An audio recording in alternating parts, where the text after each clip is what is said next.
Hey guys, I'm Jess. And I'm Andrew. And we are the Almost Life. And today we are doing a campground review here at Riverview RV Park and Campground located in Loveland, Colorado. Vamos.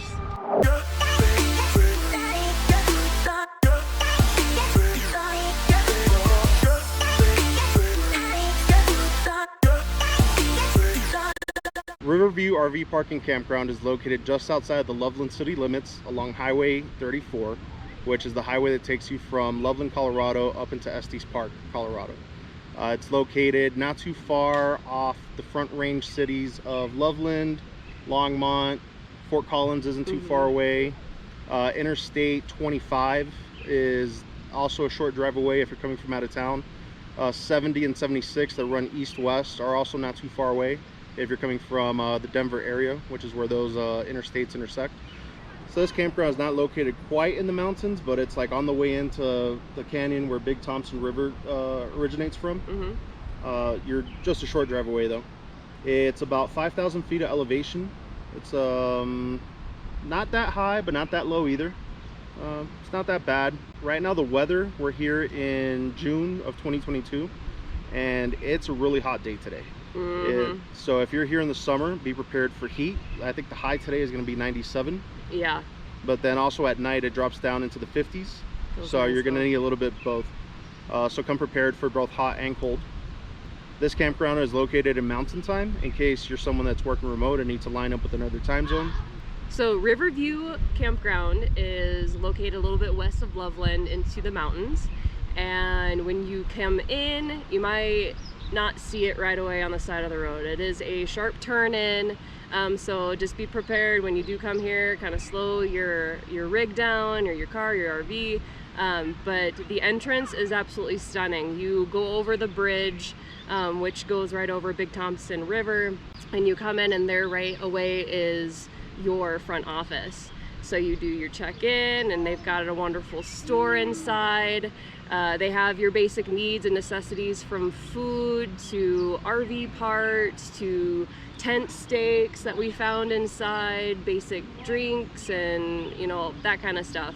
But if you need more broader supplies, there's a Safeway and a King Soopers down the road, so you're not too far away. Check-in is at 2 p.m. and checkout is 11 a.m. Quiet hours are from 10 p.m. to 7 a.m. 7 a.m. This place is huge. There's so many different sections and different parts of this place. Like going up to the front office, I either have to take the car or ride my bike up there. It's a very long property, and it's filled with so many trees.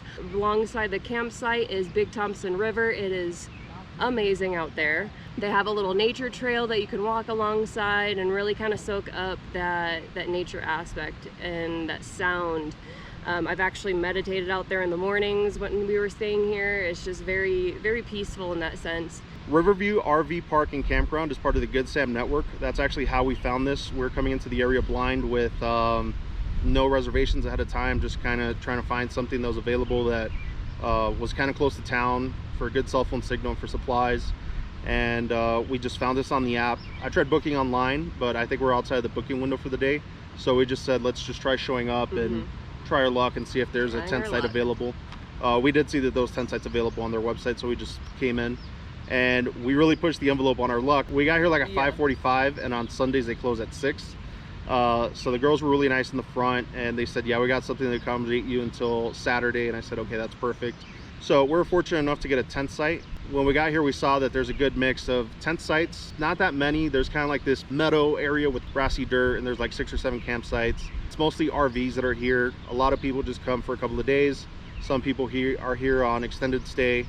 One other thing that we found out when we were checking in is if you're a tent camper, there's a max stay of 7 days. It's unfortunate for us. I would have loved to have stayed here, extended it for another week. But it is what it is. I'm sure there's some reasoning behind that policy. So some of the amenities that you can find here, you've got 2 bathhouses. You've got one in the front and one in the back. We used the one in the back because that's where all the tent sites were. There were a couple bathrooms, and then separate from the bathrooms there were shower rooms. So if you needed to go to the bathroom, like do your thing and then shower at the same time, you had to change stalls. And that's only the case in the back bathhouse? Yes, we went to the front, took a look around, and they had the restrooms and the showers in the same vicinity. So that was a little bit nicer up there. They did keep it clean every day. They had a cleaning crew come through every single day around lunchtime, and they cleaned it from head to toe. There was a laundry room. I never went in there and did anything, but they do have that available. They had a park here for the kids. They had a pavilion. They have a rustic cabin that's sitting right in front of us in the tent area that they rent out. The dog park. They have dog relief areas scattered all out throughout the entire campground. The thing about the dogs, I saw in the rules that if you're gonna bring a pet, you need to have documentation for the shots available with you so they can have it on file. So just to make sure that they've been vaccinated for rabies and stuff like that. And I think I also saw in the rules that if you're bringing a pet, there's like a $5 daily charge. So just something to be aware of if you're bringing your dog. I feel like we've been playing the camping game on hard this week, and I'm going to tell you why. No electricity, no water, no shade, right? So we really had to get creative this week. Unfortunately, they don't have a mix of campsites with electrical and non-electrical like a lot of the KOAs we stay at. This one was no hookups. It is what it is. The luck of the draw was we got the campsite with the least amount of shade. When I say least amount, I mean absolutely zero shade. There's no trees around our tent. We always put it under a tree, usually two, so they cast different shadows and we're protected. There was not a tree to save our life around our tent. So what I had to do was we had to sneak under and kind of work from here, either off the picnic table, then I moved from somewhere else and brought it into the shade, and wear our safari hats, as I like to call them. And so we would have like when I went out to cook, I had to have long sleeve shirt on and my hat on and apply sunscreen because it was just beaming down on me and I felt it. We are higher up. The sun does feel different out here. So it's like shade is our friend right now. Like the biggest gripe that I have about this camping trip has been the shade. Yeah. And I was looking at it today while we were tearing down our tent, that the minute, early in the morning, when the sun gets above trees that are behind us, that's it. You're in sunlight the rest of the day until 7 o'clock. So you need to get creative. You either need to be under the shadow of the tree that keeps moving around as the sun makes its way across the sky, or set up some type of shade shelter, or find something. Because T15, you're out in the sun, you're gonna have a rough time if you're not properly prepared. You're the biggest site. That was the one thing that they were excited to tell us. Fortunately, that's not the case for a lot of the other campsites that are along this little edge of this meadow. A lot of the ones that are here along the side of the road close to the river, a lot of trees, a lot of good shade. So that's not the case with every campsite, but ours, it just really was a challenge this week. One other thing, when I got here and we checked out the spot and I saw how sunny it was, I went back to the office. I was like, hey, is there any way we could change the site? And they're like, nah, man, tough cookies. And I was like, all right, it is what it is. I don't know if that's because it's hard to, there's people that book ahead of time and pick the site on the booking system, or it's not easy to do it, or it's just policy. I don't know what it is, but it just is what it is, and you just have to adapt and overcome like we did. Yeah. High noon, it's like, don't even think about going out there because the intensity is out of this world. Yeah. So luckily this tree right behind us saved us this week. But we did it! We did it, yay! Like I said, we're playing on hard mode, not expert, because that's backpack camping and we don't do that. There's no electricity, so what do we have to do as an alternative? We actually had to use our jackery this week. We put out the solar panels and we're testing to see how far we could go down and see how fast we could charge back up. It was... yeah, we finally had put it to use. Yeah, it saved us this week as well. So that was another, what I'm going to call game-changing effects or game-changing items for camping. I don't want to get into too much detail about the jackery because I want to do an independent review of it. But we do have a jackery 1000 with 200 watt panels, I think it was. So it was enough to get electricity for my laptop and my phone to keep it charged for my hotspot. And to charge my laptop that I do all the editing on, because we stayed away from our air fryer and that drains quite a bit, and I didn't want to drain the jackery because it was more important this week that we keep our electronics for work charged instead of food. And that's why we bought a single burner stove this week with a propane tank attached to it. We went into Jack's, a nearby store, which is like for camping and outdoors. So yeah, that was such a game changer in how we ate, because I didn't go into the store every day this week. We stayed here at the campground. Had to get creative with canned food and some fresh produce. So it was an interesting week being here. We were tested on so many levels that like I don't think we're truly like fully understanding right Though now. we made it past with no issues, and I feel like we're more seasoned campers now. Yes. So we're like we're not completely off grid, but we're like more off grid capable now. There's no water hookup, so you went a couple of times to the campground store. I went to the campground store like every day to get a new gallon of water. It made our tea or oatmeal if I made any soup. But it was just drinking water throughout the day. Probably should have drank more, to be honest with you, because I do feel like parched because it is so dry out here. These tent sites have concrete fire pits, which are a little different compared to other campgrounds that we've been to, and the walls are a little higher. It was kind of interesting. The grill was removable as well. But if you actually want to use the fire for cooking, you kind of got to be careful with the balancing act of this grill, because it's not like set sturdily on the fire grill. Yeah, that was difficult. It was difficult and very iffy. So just be careful when you're trying to use it for cooking. In terms of just having a fire, it worked fine. At some points the wind was blowing and you really got like a good burn. And I think it's also to help contain the embers so they're not flying around. Like we said, it's in a drier area. Wildfires are a thing out here, so I'm sure they want to try to minimize stray embers flying up and going somewhere and setting some dry grass on fire. The fire level right now is moderate, so it's still in the green, but I bet from here on out that thing is gonna just rise. So yeah, it wasn't high when we went to Rocky Mountain National Park the other day. They don't have any burn bans in effect right now, but I wouldn't be surprised if it gets like really dry that maybe they will implement some of those.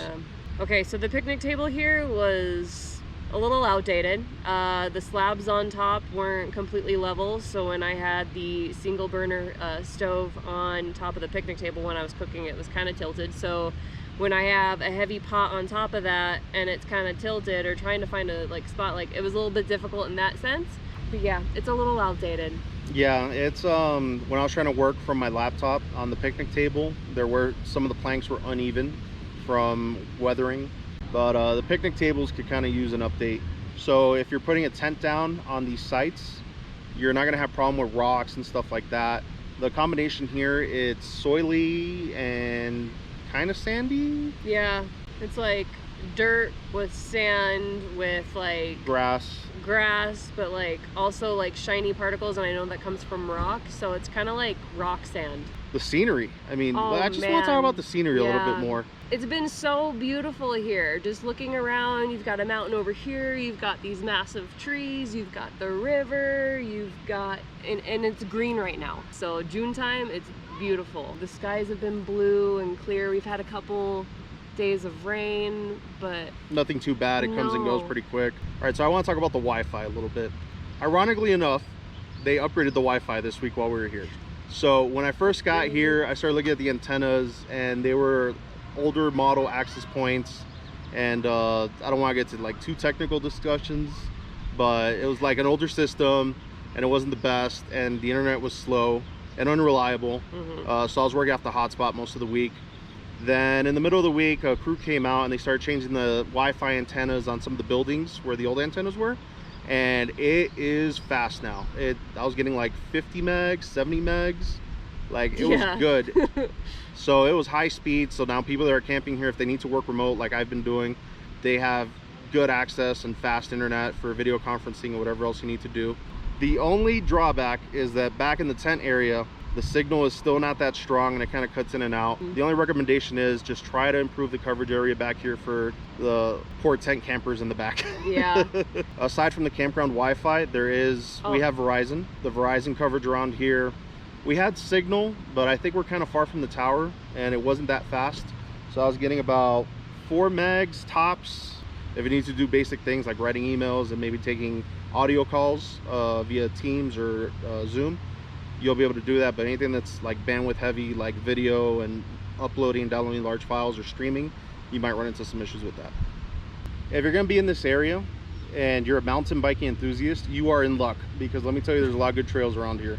If you're from Florida and you're not seasoned though, you're gonna have a hard time like I did. What's really nice about the trails around here is that they kind of interconnect. Like Devil's Backbone connected to something else, that connected to something else, that eventually hooks up with Coyote Ridge, and Coyote Ridge we know hooks up with Prairie View. But Devil's Backbone was pretty good. It runs through Larimore County open area.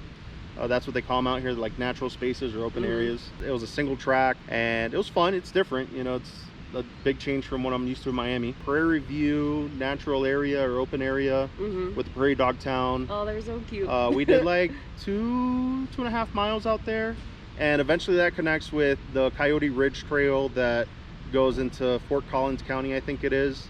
And you could just ride your mountain bikes. Like, there's a lot of interconnected trails. So if you like mountain biking, this is definitely a great base camp for doing that. You could just ride your bike in all sorts of different areas for days out here. Our neighbors today, I saw him pull out a fly fishing pole. So he's probably gonna go stand in a river for a few hours and try to catch some rainbow trout, I think he said. Yeah, a little rainbow trout are in this area. So if you like fishing and you want to get a Colorado fishing license, there's definitely rivers around here. There's a lot of hiking trails around here, a lot of open spaces. People just love the outdoors here. There's very just outdoorsy. So much to do. The climate and the scenery and the activities here is just like, I don't know. You just got to come here to feel it because there's something about it. There's an energy to it. But yeah, definitely a lot of outdoorsy stuff to do around here. And even driving through the canyons the other night, when we found that back road that you were just like, hey, let's just drive here, and it turned from pavement to dirt, and we were on the side of a hill, and we're just like looking at this beautiful scenery, and I'm like, where am I right now? This is amazing. There's also a canyon out here where the river comes from, and like a meadow that you can kind of drive through. Yeah. So it's just a gorgeous area. And we really found, you know, a diamond in the rough out here.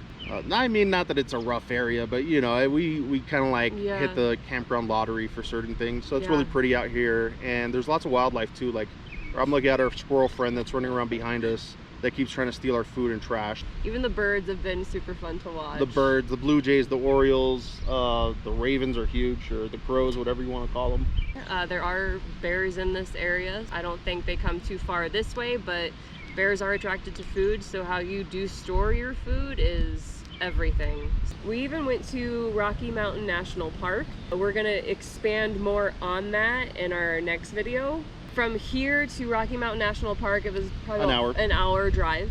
It's doable, and so it's a good base camp to do those activities out in that side of Colorado. It's super stunning. It's very windy, very slow road. Some of the like turns, it was like 15 miles an hour. If you get car sick, it might not be the best road for you. Yeah. You might want to take, you know, a pill for that or whatever. But it's a beautiful road to get out there, and just being out there, it's we're gonna check it out a little bit more today because we gotta go that way. Jessica, overall, what do you think?